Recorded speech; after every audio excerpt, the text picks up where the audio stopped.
Chargers quarterback Justin Herbert been fantastic when using play action this season. He ranks first in the league in QBR. How about that? That's right, and he's used play action a lot. 34% of his attempts at a play fake this season. That's the second highest percentage in the league, behind only Jared Goff. So, Dan, we see a lot of play action from Herbert this week? Absolutely. This is one of the best kept secrets in the NFL and certainly the NFL playoffs. It's the transformation of this offense, and Justin Herbert's fantastic at it. They can do it from the gun with a motion over, little ball fake, and I think this is when they do it for the protection focus of allowing this big arm quarterback to hold his safety down the middle of the field and rip some of these 50-yard hole shots down to some sidelines. Quentin Johnston catching the ball much better, and then they'll do it from underneath. The quarterback just with that traditional ball fake, and these are three-level concepts that he could run in his sleep where they'll clear it out with the post, a little shallow on that end breaker, and he's gotten really good at throwing with some touch across the middle of the field. I think the second thing to pay attention to for this Houston defense and for everybody is you got to treat them a little bit more like some Josh Allen and or Lamar Jackson type of moments. If you give him a seam and you're playing a match or carry coverage, and he's got space, he is going to take off and much more willing to be a runner. So the play action pass and the efficiency of it, creating big plays. Also, his legs are going to be a huge challenge for Houston. His counterpart in this game is Houston's C.J. Stroud, who has been under pressure on 36% of his dropbacks this season. That is the fourth highest number in the NFL, and that could be a problem against a Chargers defense that had 46 sacks this season, that tied with Tampa Bay for sixth most in the NFL. So, J. Mack, do you expect the Chargers to come after Stroud?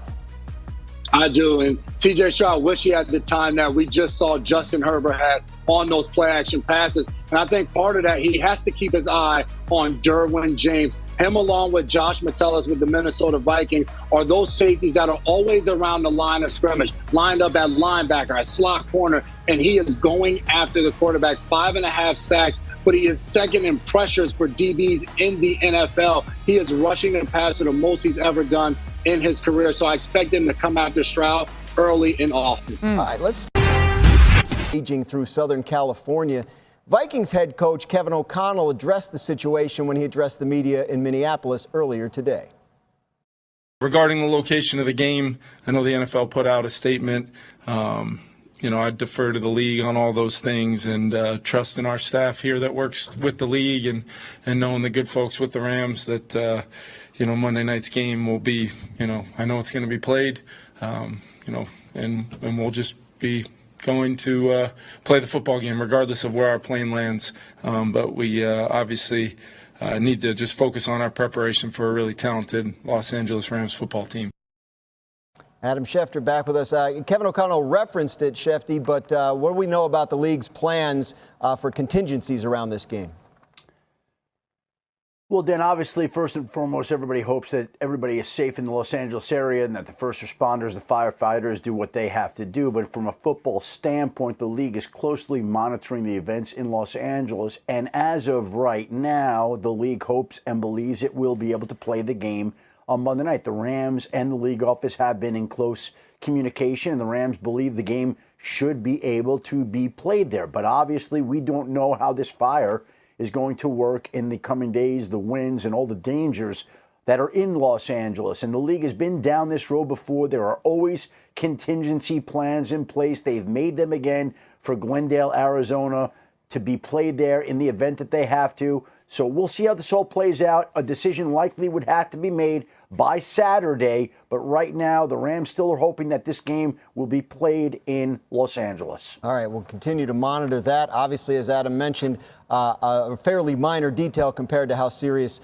things are out there in Southern California, but we'll keep you posted on the NFL's plans for that game. It's time now to see what's on trend around the NFL. This is the part of the show where I give out a stat, and one of our analysts tells me if they think that trend will continue this week. We're going to start with the Rams. Matthew Stafford has been an absolute stud in the playoffs. He's averaged 307.9 passing yards per game in his career. That is the highest in NFL history. Hall of Famers Kurt Warner and Dan Fouts, the only other players to average at least 300 yards a game in the postseason. So, Dan Orlovsky, do you expect big passing numbers from Matthew Stafford this week? I do. A couple of reasons. Number one, he's one of the best in-breaking route throwers that we have maybe ever in the NFL. No one throws a dig, a cross, or something in breaking like Matthew Stafford. Number two, the Vikings have a very good defense, but it is very good in the run and just okay against the pass. And I think the vacancy that we've talked about a lot is that hash area where in between the top of the numbers and the hash, you can throw a bunch of different in-breaking routes. He'll need it to find a way to win at home, but I do think he has success against this Vikings secondary. The other quarterback in that game is Minnesota's Sam Darnold, and no one has thrown a better deep ball this season than Darnold has. He ranks first in the league in completions, completion percentage, and passing touchdowns on throws that travel at least 20 yards downfield. And the Rams have struggled defending deep passes. LA's allowed 8 touchdowns on deep throws this season, tied for 26th in the NFL. So, J. Mack, should we expect more deep shots from Darnold on Monday against the Rams?